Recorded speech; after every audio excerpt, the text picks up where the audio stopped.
Dental Hygiene Diagnosis and Care Plan of Case Study Number 22 by Leslie Ramos, Joan Pham, and Samantha Sotelo. About the patient. This patient is a 75-year-old Caucasian female who has been treated in a dental hygiene clinic for several years. She has been retired for over 10 years from the school board where she was an administrative assistant to one of the department heads. She is widowed and spends most of her free time now babysitting her 10-year-old granddaughter after school. She is a tea drinker and a social smoker, but she reports only having the odd cigarette with a glass of wine when she is out playing cards with her friends, usually once a week. She is 5'2" in height and weighs 170 pounds. For vitals, the patient's blood pressure is 156/82, which is classified as stage 2 uncontrolled hypertension. The pulse is 82 beats per minute and the respiration is 18 breaths per minute, all which are within normal limits. In regards to the patient's BMI, since she is 5'2" in height and weighs 170 pounds, she is classified as obese. The patient presents with hydrophenosis since her young adult years. She was hospitalized 2 years ago for bleeding tuberculitis. Benign polyps were identified during the routine colonoscopy. The patient had a hysterectomy during her 40s. The patient had cataract surgeries with no complications. She had mild asthma for as long as she can remember and frequent arthritic pain. Under medications, the patient is taking Tylenol. Adverse reactions for Tylenol are in the gastrointestinal, which may lead to nausea and vomiting. Adverse reactions for Prilosec are related to dental treatment, include taste, distortion, xerostomia, esophageal candidiasis, and mucosal atrophy of the tongue.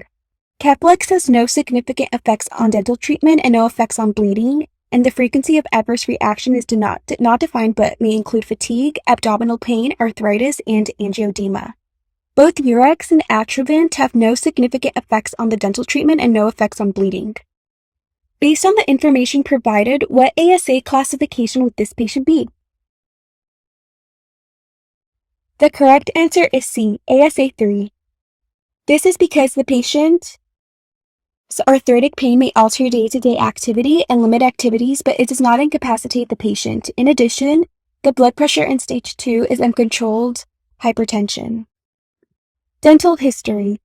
The last dental visit was over a year ago due to the doctor passing away last year in 2020. She received regular dental care and her last radiographs were taken October 17, 2019, in addition to intraoral images, and no bite wings or periapicals were taken.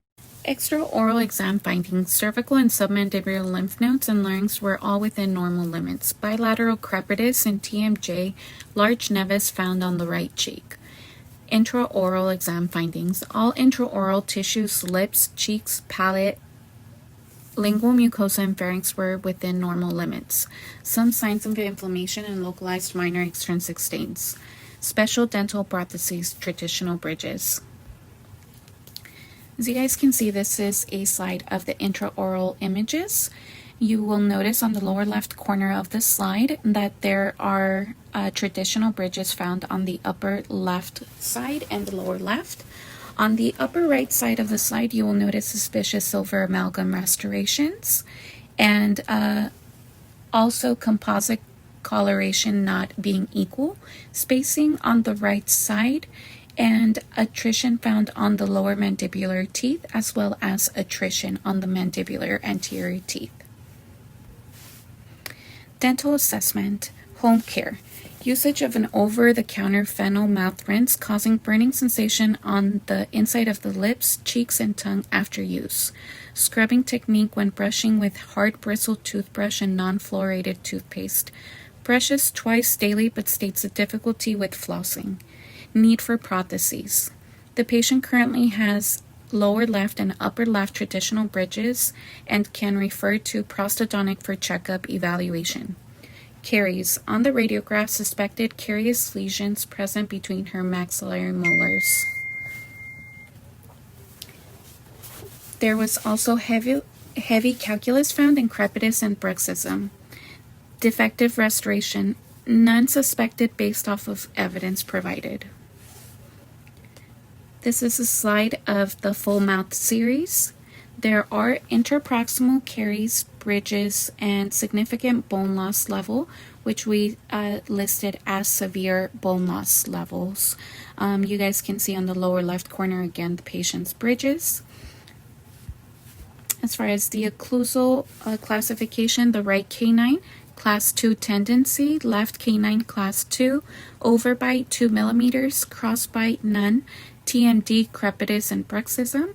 Right molar class 1 tendency of class 2, left molar class 1 tendency class 3, overjet 3 millimeters, other unilateral right-sided end-to-end bite. The patient's periodontal assessment includes her gingival description of her maxillary and mandibular free gingiva, which are pink, firm, shiny, and glossy. Her maxillary and mandibular attached gingiva are pink, firm, stippled, shiny, and glossy. There are some signs of inflammation in the maxillary and mandibular bridges in the left posterior sextant. Recession is visible on her mandibular anteriors and maxillary right posteriors. Probing depths ranged from 1 to 4 millimeters with recession measurements leads to clinical attachment loss measurements of 4 to 6 millimeters, bleeding and probing on 8 services, marginal bleeding index was 6%. Her periodontal classification is AAP class 4 grade B due to severe bone loss and missing more than 5 teeth. Her West LA calculus code is 6 heavy. The patient's dental hygiene diagnosis includes her parafunctional habits, which are grinding, leading to attrition and root exposure and abfraction. She does have extrinsic stains from her cigarette smoking, tea, and wine drinking. Referrals to the endodontist, periodontist, and prosthodontist after consult with the DDS. Dental hygiene care plan. At the initial first visit, the patient's blood pressure was at 156/82. After 5 minutes of waiting, it was retaken and dropped to 150/80. After reviewing the patient's medical history and records and speaking with her about the findings from the initial exam, the treatment plan was explained for a 4-quadrant scaling and route planning with anesthesia and irrigation. Patient's consent was received and a medical clearance request was sent to her primary doctor. The patient will have a total of 6 appointments including the initial visit. The 4 separate SRP appointments will be 1 week apart. Each SRP will consist of reviewing medical history, medical clearance, taking vitals, EO-IO exam, the SRP of the quad with anesthesia, irrigation with chlorhexidine, and oral hygiene instructions that include flossing and brushing twice a day with a soft bristle electric toothbrush, using Sensodyne fluoridated toothpaste, using an interdental brush and superfloss, using non-alcohol fluoridated mouth rinse, and oral hygiene education includes flossing using the C-shape and the importance of fluoride to reduce sensitivity. The re-evaluation appointment will be 4 to 6 weeks after the final SRP quad. It will include reviewing medical history, full mouth probing, taking vitals, EO-IO exam, plaque index, referral to dental specialist, selective polishing with fine grit, 5% sodium fluoride varnish application, and checking for any residual calculus.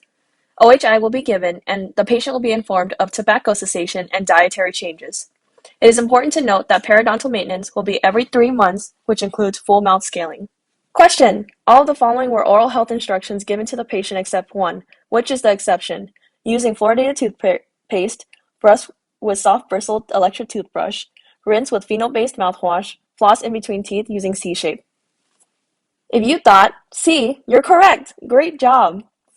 Thank you. Any questions, comments, or concerns? Here's our works cited.